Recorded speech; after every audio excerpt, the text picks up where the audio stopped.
We are in John chapter 7. We left off in verse 24, talking about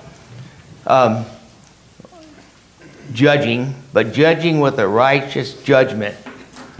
In other words, the judgment of Christ, and how God wants us to judge us by the pages of the New Testament. You know, I was thinking, I want us to understand something. As you're going through this, a lot of times we look at the miraculous things, the signs, all the things that Jesus did. Did you ever stop and really spend a lot of time thinking about how much mental anguish he was going through? Think about that. Just in chapter 6 and 7 of John, his brothers didn't believe him. How would that feel? Or how does that feel? Some of us may know. But Jesus came. His parents knew he was who he was. And you know, the siblings had to know. But yet they didn't believe him at this point. And then the Jews did not believe him. He was constantly being questioned, ridiculed, put down, doubted on everything. And we read last week that in verse 20 of chapter 6, the crowd accused him of being a demon.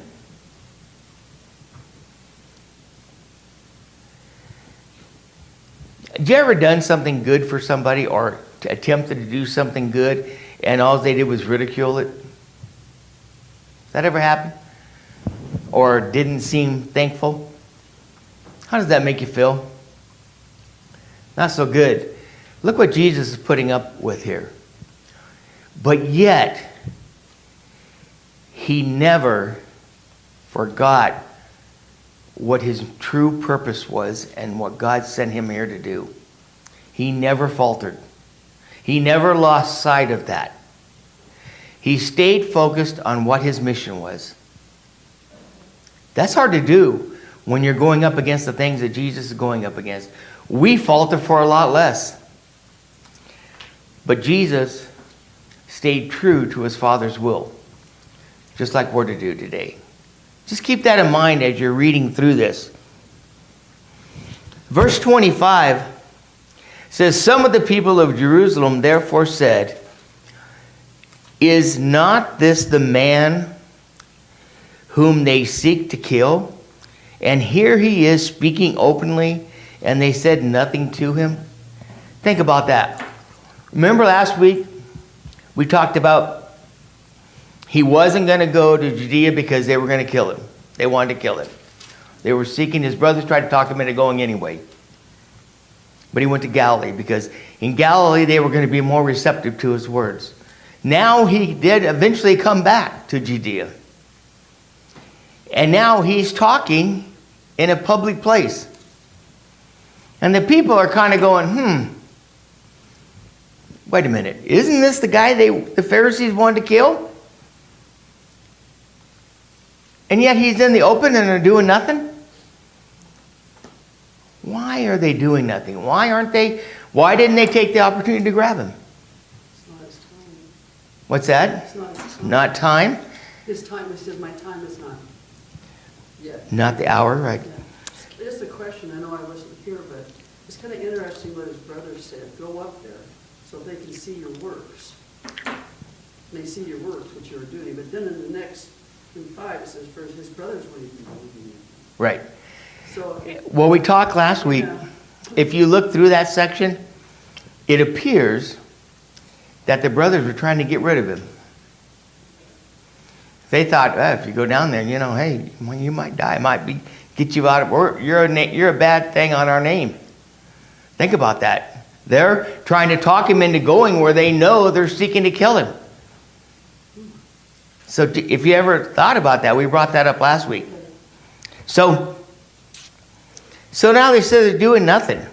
So what you're going to see here is they're starting to question themselves. Now I want you to note something, because you're going to see this throughout the section. Down in verse 35, over in verse 15, you're going to see the term the Jews. As we get to that, I want to explain what that means. Did all the Jews hate Jesus? No. So when it says the Jews, a lot of times we generalize. But when the Bible references the Jews, especially in John, he does it almost 60 times out of the 130 times it's mentioned in the Gospels. John uses the term Jews in the Jews 60 times. The Jews is referencing the Pharisees and the high priests and the leaders. When he mentions the Jews, that's what he's mentioned. When he's just talking about the general Jews, a lot of times in John, he just says the people or the group. So that's important to note. Because here it says in verse 25, some of the people. Who's there in Jerusalem? The Jews. It says, can it be that the authorities really know that this is the Christ? So the people are going, wait a minute. How come they're not arresting him? Do they know that he is the Christ? Now, Kai and I was talking about this earlier. Don't get confused on the word Christ here. They are not meaning the Son of God. They are meaning a prophet or a teacher. Can this be a prophet sent from God? Is that what they're questioning?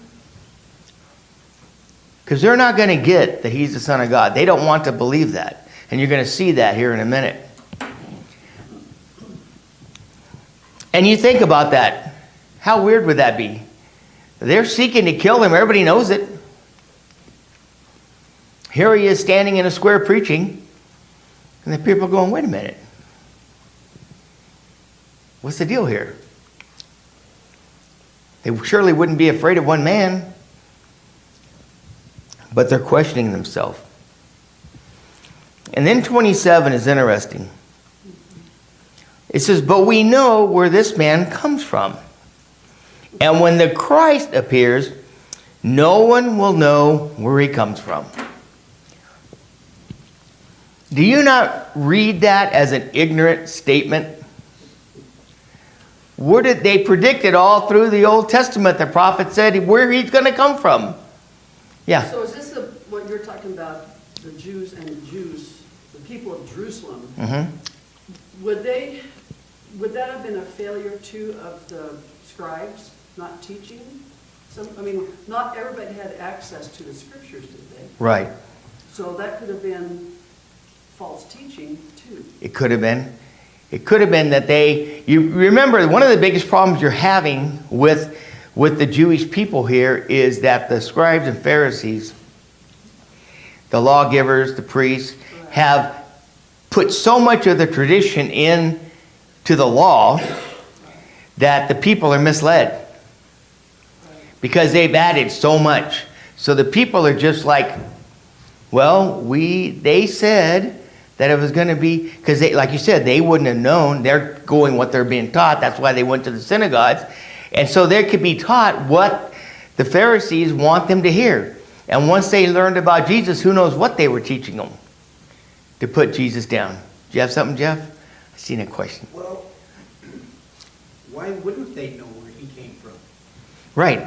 I mean, that doesn't make any sense. Because we know he came from Nazareth, he can't be him. Why couldn't they know? Because of all the prophecies, they would know how he was going to come down through the lineage, wouldn't they? But this is just like the general public. They might not have been taught that. This is, not everybody has had access to those pearls.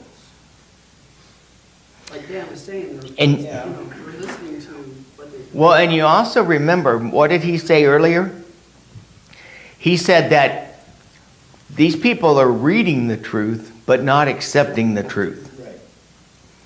So if it didn't fit their narrative, and right now, you're going to see in the next part of this whole chapter 7, is a bunch of false statements they're going to make. they're at a point where, you watch some of the news today. It's kind of funny. They interview people at riots or protesting, whatever you want to call it. And half the people don't even know what they're protesting about. They don't. Well, not sure. Well, here they're seeing all this stuff. The Pharisees are trying to kill Jesus, and now they're making any and everything up. They're even going to get where he's born wrong in a minute. So they're just grabbing at straws out of ignorance. And they're saying, if you're truly from God, we wouldn't know where you come from. Well, all the prophecies said where he was going to come from. So it was just ignorance or just making up things to stir the people up. It says, so Jesus proclaimed as he taught in the temple, you know me, and you know where I come from. So he's correcting them. You know where I come from, but I have not come of my own accord. He who sent me is true, and him you do not know. Don't you find that interesting? That's kind of interesting. Jesus says, you know me. You've seen me. You were following me, some of you. But you don't know God. Yeah. In chapter 5, it says, I am. Mm-hmm. Here's another allusion to that. Mm-hmm. 6 times in John, he'll refer to himself as I am. So, he says, you know who I am. You know. But, don't you think that's interesting that he says, but you don't know the one who sent me? Remember he said earlier in chapter 6, if you don't know me, you don't know God. And here he's saying, you think I'm something else. You know where I come from. You know what I've been doing. You know who I am. But you're not believing in me, so you don't know God. You can't know God. We have the same thing today. We can't know the Father if we don't believe in the Son. And he's going to make that clear later on again. So this Feast of Booths, it was 7 days. What's It that? was a 7-day festival. Yeah, that's where he's at. So he would have been talking for that, preaching or teaching that. During that festival. During the festival, so that he would have given a lot of them a lot of information during that. Like when you go back here in the first chapter, Right. He's teaching the whole time. Well, and here, this was a Feast of the Tabernacle. And this would have been the last feast that Jesus attended. And just a note, this was approximately 6 months before his crucifixion. That's how close we're getting to his crucifixion. So everything, you notice the heavy, heavy emphasis on who he is. Because he knows he's limited in time. His time, his hour has almost come. And he's laying this out on the line to them. And of course we know that the Pharisees, that the Lord probably put doubt in their head, is why they didn't kill him and arrest him right then. Like Jill had mentioned, not his time. Everything was in order as God had planned it. So they were seeking to arrest him, but no one laid hands on him. See how puzzled they are about this? Because his hour had not yet come. Yet many of the people believed in him, and they said, when the Christ appears, will he do more signs than this man does? So they believed in him. But did they believe he was the Son of God? No. They believed he was a teacher. They believed he was a prophet. But they did not believe he was the Son of God. So they're still waiting for the Son of God. After all the stuff they've seen, all the stuff he's done, you look over in last week we talked about how they were kind of puzzled because how is this man educated? How is he educated? He didn't come to the priesthood and be taught. How does he know all these things? They were puzzled. Yet through his signs, as John calls them, through his signs, through his teachings, through everything that he's done, there's still. What prophet do we know that rose people from the dead?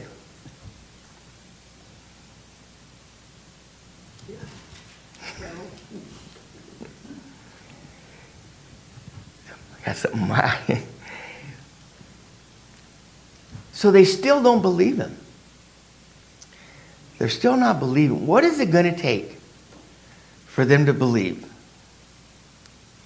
Today, what does it take for people to believe when we have the full account of everything? That's a good question. So then in verse 32 it says, the Pharisees heard the crowd muttering. Man. This is twice the word muttering is used. What's another word for muttering? Huh? Murmuring. What's another word? Whispering. Whispering. How about, in this context, the Greek is complaining. They are complaining. And they're complaining because they're confused. They're like, we don't understand what's going on. Twice they said, why aren't they arresting him? And they don't know who he is. They don't want to believe he's the Son of God. So they can roll that out. Because they don't want to believe that. Isn't that funny? After all the stuff he's done, after everything he said, they still don't want to believe it.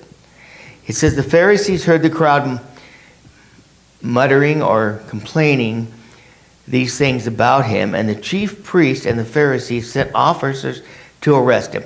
So now they're reacting. They're going, oh, they're hearing these people going, why aren't they arresting him? What's wrong with the Pharisee? What are they doing? So now they're going to send someone. Okay, go arrest him. Send the chief priest. Go over there and let's arrest him. And officers, he says, in verse 33, Jesus said, I will be with you a little longer, and then I'm going to be with him who sent me. So here Jesus tells them, remember we just said he's about 6 months out. And Jesus is saying, I'm only going to be here a little bit longer. And then I'm going to the Father. Do you think they understood what that meant? It says, you will seek me and you will not find me. Where I am, you cannot come. What's he talking about? Heaven. He says, you're going to seek me, but where I'm going, you guys aren't going to come. Now think about that. He's saying that to the chief priests and the Pharisees. And he's going to repeat this again. But he's saying, you can't come. Why can't they come? Could they come? But what would have to happen? They'd have to have a complete change of heart, wouldn't they? But Jesus knew they're not going to have it, and they didn't, did they? They put him on the cross. They did not have a change of heart, and he knew it. He says, and he says, does he intend to, and they said, does he intend to go to the dispersion amongst the Greeks and teach the Greeks? So they think he's talking about, is he going to leave the country? Is he going to go teach the Greeks? Is he going to get away, get out of our authority, and get out of here? You see, he's still doubting who he is. Did their prophets and did Moses all predict Jesus would come and be hung on a cross and rise in 3 days? Didn't they not predict all that? Did the Pharisees and the chief priests not understand that? Of course they did. And now Jesus is telling them, I'm going to fulfill that. Yet, they're going, oh, well, he must be leaving the country. So, when you think of, I've got a question. Huh? His disciples didn't understand it either. Totally. Right. So, What was the difference? The difference was he knew they were going to eventually understand. The disciples? The disciples. Well, look over in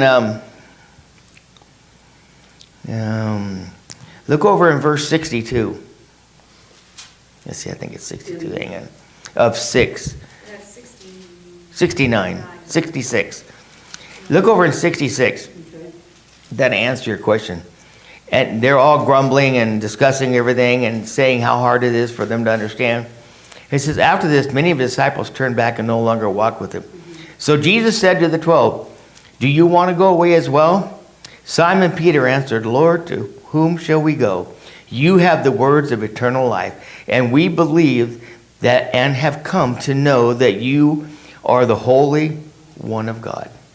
So the key thing is that they believed he was the Son of God. They may not have understood it, Everything, but they knew, right. Who he was. That's the They had faith. Just like us today, we don't know everything. I don't know what heaven's going to be like. I don't know what my body's going to be like. There's a lot of things I don't know. I don't know how Jesus did the things he did. But I believe and have faith that if it's recorded, it's his will and his words, and I'm going to have faith in him. Just like the disciples, the 12 apostles did. So we have that same, we don't understand everything. The apostles understood even less because they're living real time. They can't see tomorrow. See, we get to see tomorrow right. in the scriptures. We know how it goes. They're only accepting everything from the day, and that's why he says it's kind of hard stuff to take. But we know you're of God, and we know we trust you. And so we're going to follow you no matter what, except for one. And he says that there. So that's where they come from in that. That's where their heart is. And Peter describes it so well. We need to have that same heart. He says, you are the Holy One of God.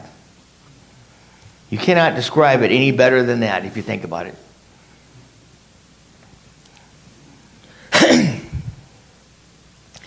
So then, at verse 36, what does this mean by saying you will seek me and you will not find me? And where I come, you cannot come? So they repeat what Jesus said. What do they mean? Even if Jesus elaborated on that any more to them, would they still believe it? No. He says, I'm going to heaven. I'm going to ascend to heaven. And where I go, you're not coming. And today, too many false teachers and too many people following false teachers are not going to come. They won't be there either unless they look for the truth. We need to seek the truth. It's so important that we don't just follow what man says.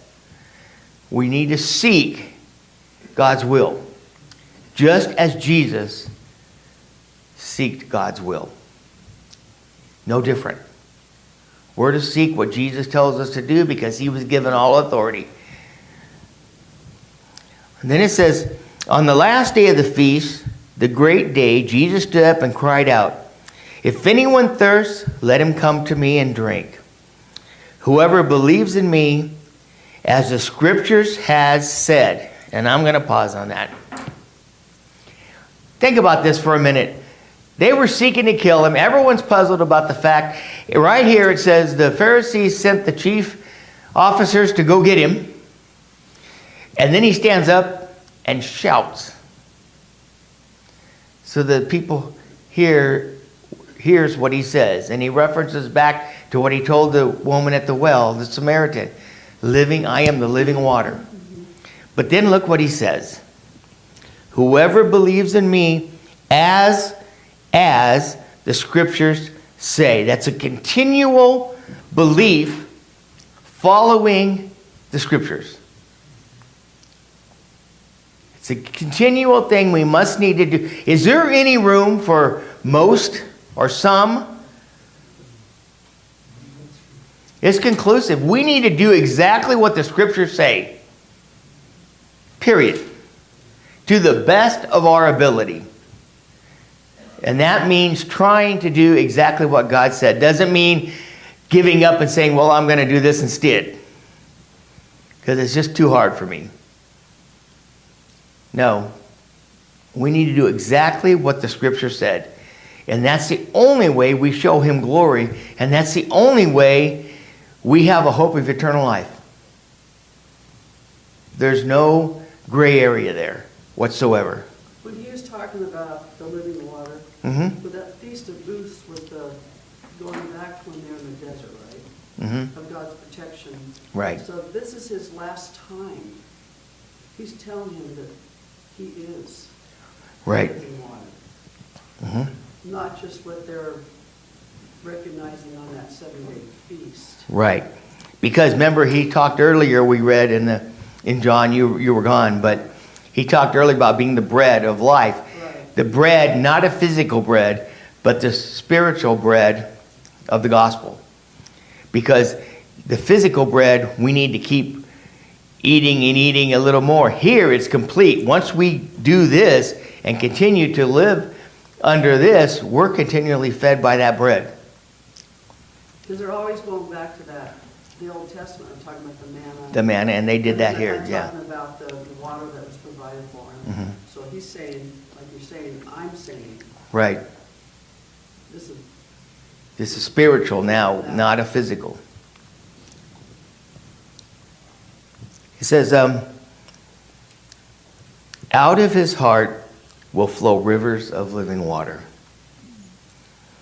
Now this he said about the Spirit, whom those who believed in him were to receive. For as yet the Spirit had not been given, because Jesus was not yet glorified. But think about what he says there. How do we receive the Spirit? By believing and doing what the Scriptures has asked, what he has told us to do. And then that will become being baptized and everything else, following up, doing his will, obeying his law. That's how if we don't do that, we're not receiving the Spirit. If we're not following him, we're not going to receive the Spirit. And of course, this section, that is really going to blow their mind. Because I'm sure they're sitting there going, is this guy all there? What does he mean? The Spirit, for yet has the Spirit not been given. In other words, they don't have the Spirit yet. When did the Spirit come upon them? Yes. It didn't get fulfilled till his death, burial, and resurrection. So they really don't know. But that's what this whole paragraph here was talking about. Him leaving, him going up to heaven, the changes that are going to take place. The old law is going to be completely done away with, fulfilled, actually, is what he said. And then you're going to be living in the Christian age, which we're in today. He says, when they heard these words, some of the people said, this really is a prophet. I was trying to find that earlier, Connie. This really is a prophet. Others said, this is a Christ, meaning teacher. But some said, this is Christ to come from Galilee. Now let's just pause on that a minute. Wait a minute. Earlier they said, if it's a prophet, if it's the Christ, we're not going to know where they come from. Now they're saying, this must be the Christ that comes from Galilee. Did Jesus come from Galilee? So how educated are these people? Jesus didn't come from Galilee, did he? There is a Bethlehem, Galilee, but he didn't come from there. Where did he come from? Judea. So they're like, he came from Galilee. And then it says, 42, has not the Scripture said that Christ was to come from the offspring of David and come from Bethlehem? Well, yes, that's what the Scriptures say. But see how they're distorting it? well, like, see, they get that from, like, Matthew talks about Bethlehem. Uh-huh. And then it talks, you gotta go to Egypt. And the scriptures say, out of Egypt I called my son. Mhm. And he came back, and then he was in Nazareth. Right. So that's all was in the scriptures. Right. And he should be called a Nazarene. Right. But then does anything good come out of it? Right. They say that. Now they're going to bring that up again, kind of. So he was born in Bethlehem. If you, and we'll, He yeah, was born in Bethlehem. Bethlehem, Yeah. but Judea. So if you look down in 52, we'll skip down there on this line because they're saying, see how confusing they're being? And then they go down and they replied, are you from Galilee too? Search and see that no prophets arose from Galilee. Now, is that a true statement? Who came from Galilee? And I'm going to bring it up because this, some places you look it up doesn't say they don't know. But where did Jonah come from? Galilee. Where did Elijah come from? Probably Galilee. And they're saying, no prophets came from Galilee. Well, they're still confused because did Jesus come from Galilee? No. But they're still hanging that on. See what they're doing? They're stirring each other up. Because some of them believed and they're doing false accusations. And out of ignorance, they're not making any sense. But guess what happens? People, even today, who don't study, who don't know, will fall for this. See, that's where the problem rises. If you don't know, if you don't study, you can fall for this. Like the song says. Right? Yep. Where are they? So there was vision, verse 43. There was vision amongst the people over him. Some wanted to arrest him, but no one laid hands on him. Now what happened? They just sent, think about this a minute. I want you to see the importance of this. They sent officers to arrest Jesus. What would have been the penalty for those officers by not following through with an order? Could have been death. Yet, it didn't happen. It didn't happen. It says, the officers then came to the chief priests and Pharisees, who said to them, why did you not bring him? The officers answered, no one ever spoke like this man. The Pharisees answered them, have you also been deceived? Who's deceived? They are.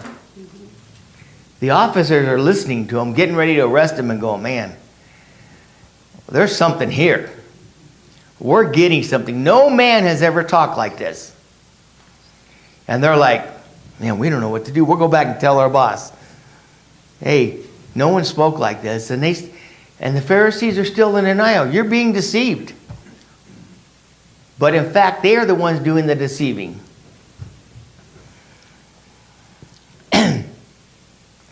It says, have any of the authorities or the Pharisees believed in him? But this crowd that does not know the law is accursed. Who was having trouble knowing the law? Ones that should have known. The ones that were supposed to be teaching it. Yeah. The Pharisees didn't know the law. I popped my thing, sorry.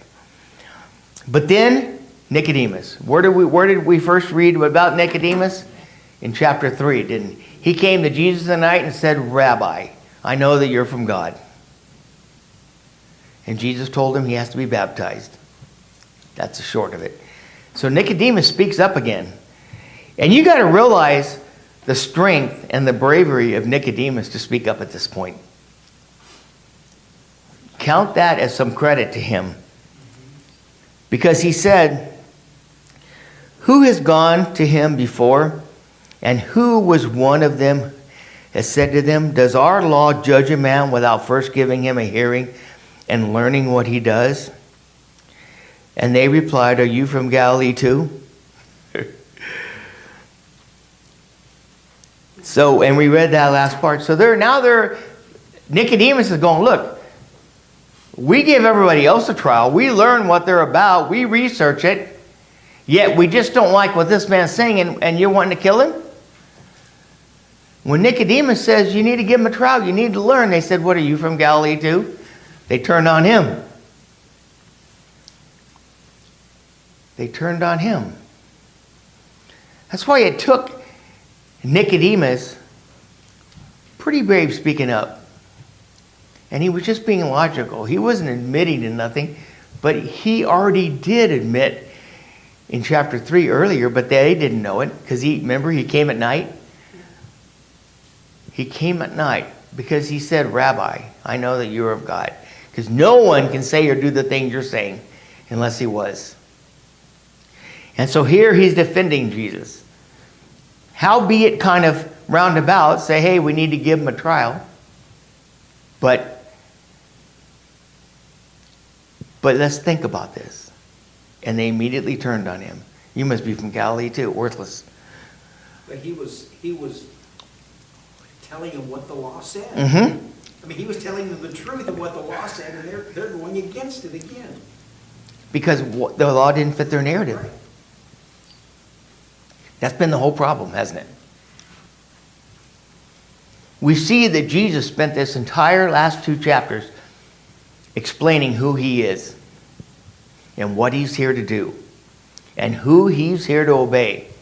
And he's here to save us. That's the interesting thing about how people look at things. People want to put Christ down, yet he only came to help them. A lot of mental anguish in that. You got to see that. I was watching a little video clip, shared that with Dina yesterday, or a couple days ago, whenever we went there, this week. Now, mine's gone. Memory is, anyway. But they said, look how Satan attacks. He attacks Jesus. Do you see anyone attacking Buddha? Or all the other idol images and all the other religious beliefs? Who are they attacking? Jesus. Because he's the only one that was real. He's the only one that can get us to heaven. People don't swear by Buddha. People don't use Buddha's name in vain. Or any of the other ones. For the most part. But it is Jesus, because he's the one Satan is aimed at to attack. And he uses all these things. Like the Pharisees, people don't want to believe that he is the Son of God, even today. Nothing has changed. Man still thinks they know better. Man still thinks they can come up with a better way, but not one man I've ever known or heard about has gotten anyone to heaven but Jesus Christ. Yeah. Didn't Jesus heal Nicodemus' son? Not Am I confused? Yeah, that was the centurion or the... Yeah, that was one of the... Satirians. I don't remember him doing Nicodemus' Yeah. son. But I'll look it up just in case. But that's 2 things I got to look up this week. But I don't think so. Did anyone know any different? I think it was a centurion. Satirian? Yeah. Because the first account we have of Nicodemus is in John chapter 3 when he came to Christ. That's the first one. And then now. So, I guess, I don't know who has Devo tonight. I can look it up. Roger has Devo? I don't know. I got to look. 22nd? Yeah, Roger's tonight. So what's your Devo on? All right, we'll go into a little bit into, we got a few minutes. We'll start chapter 8. And it'd be kind of a shallow study because I haven't spent a lot of time in it yet. But we all know the first paragraph here. In chapter 8, they're talking about the woman caught in adultery. So it says they went each to his own house, but Jesus went to Mount of Olives. Early in the morning he came again to the temple. All the people came to him, and he sat down and taught them. The scribes and Pharisees brought a woman who had been caught in adultery. Placing her in the midst, they said to him, here they're talking to Christ. Remember what we learned last in chapter 7? They didn't believe he was the Son of God, but they just believed he was a teacher. What do they address him as there? Teacher. He says, Teacher, this woman has been caught in the act of adultery. Now, we're going to learn, did they really care what Jesus thought about this? What were they trying to do? They were wanting him to say something wrong so they could jump all over it. That's what they were wanting. Now, in the law of Moses, and they're quoting the law of Moses, commanded us to stone such a woman. So what do you say? They're setting him up. And this they said to test him, that they might have some charge to bring against him. So if he says anything against the Mosaical law, they can arrest him for that. Because now he's talking against Moses. You think Jesus knows what they're thinking? He says that they might charge him and bring against him. But Jesus bent down and wrote with his finger on the ground. How many times have you read about this story and just wanted to know, wished you really could know what Jesus wrote on the ground? All their sins. Some people say maybe he just wrote some sins that they've been. We don't know what he wrote. Or maybe where's the man? Yeah. Who knows what he wrote? But whatever it is, it got their attention. Whatever he wrote was what they needed to see and hear and read. He says, and they continued to ask him. He stood up and said to them, let him who is without sin among you be the first to throw a stone at her. So you see them, they're pressing him. They ask him. He bends down. He writes something on the ground with his finger. And they ask him again. Come on, tell us. Tell us. He gets up, looks at them, and says, he who was without sin cast the first stone. Did they not know how to answer that? I think a lot of times we need to listen to those words. When we're putting somebody down or accusing them without the facts or putting them down because we think we're better, he who is without sin cast the first stone. Yeah, Joe. It's kind of like studying on some of this, which you can correct me if I'm wrong, it was clear that the man was to be stoned too. Mm-hmm. But there's no account in the Bible that shows where a man was ever stoned. It's usually they put it on the women. Yeah, they usually, so they weren't even going by Right. what the law was concerning. Again, their traditions, what they changed. Yeah. Because they wanted that freedom, right? It wasn't going to be their fault. And that goes back to Eve's. No, I'm kidding. Anyway, but it says, and he stood up and asked him, he who's without sin among you, throw the first stone. You could just see in that situation, they're looking at each other and down at what he wrote. They're like, okay, you go ahead. Yeah, no, you go ahead. I'm not going to throw one. You can see that. That was going on. You can see what's happening there. And he says, and once more, he bent down on the ground and wrote on the ground. But when they heard it, they went away one by one, beginning with the older ones, the more intelligent ones, probably. I don't know, it really doesn't say that, but the older ones, and to the younger. So they all left. And then Jesus looks at the woman and says, where is your accuser? Now, Jesus wasn't condoning what she was doing, was he? Because then what did he tell her? Go and sin no more. See, Jesus understands we are going to fail.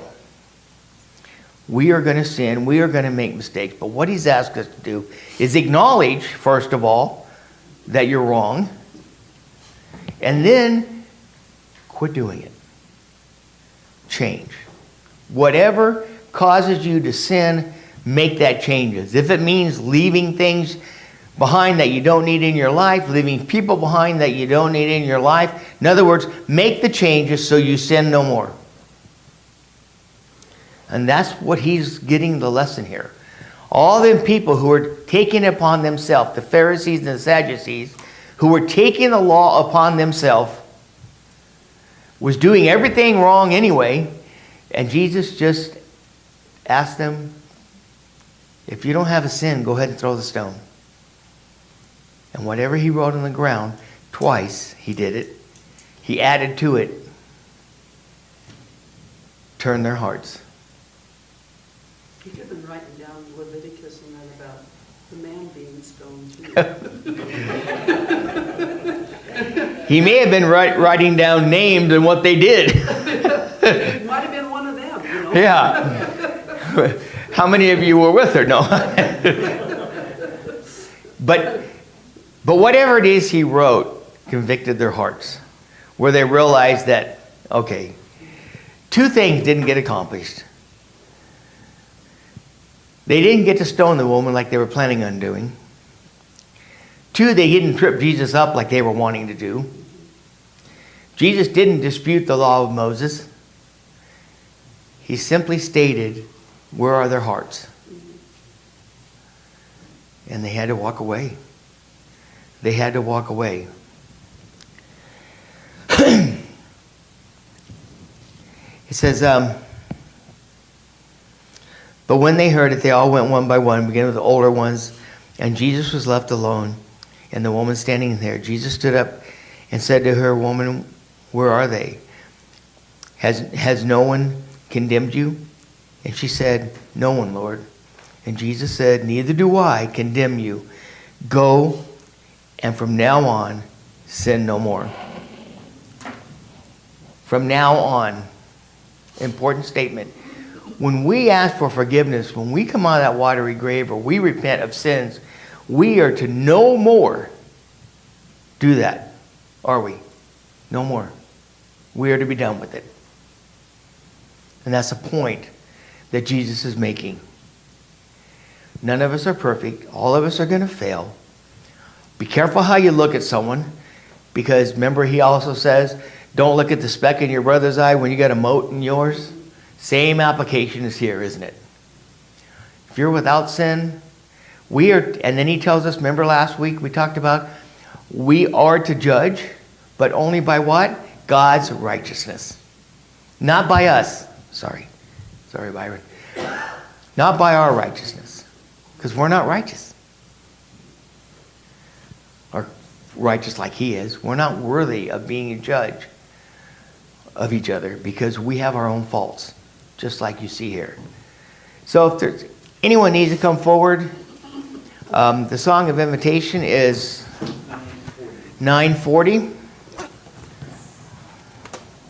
Appreciate your comments and your attentiveness. If anybody needs prayers or needs to study or have any questions, let us know as we stand and sing.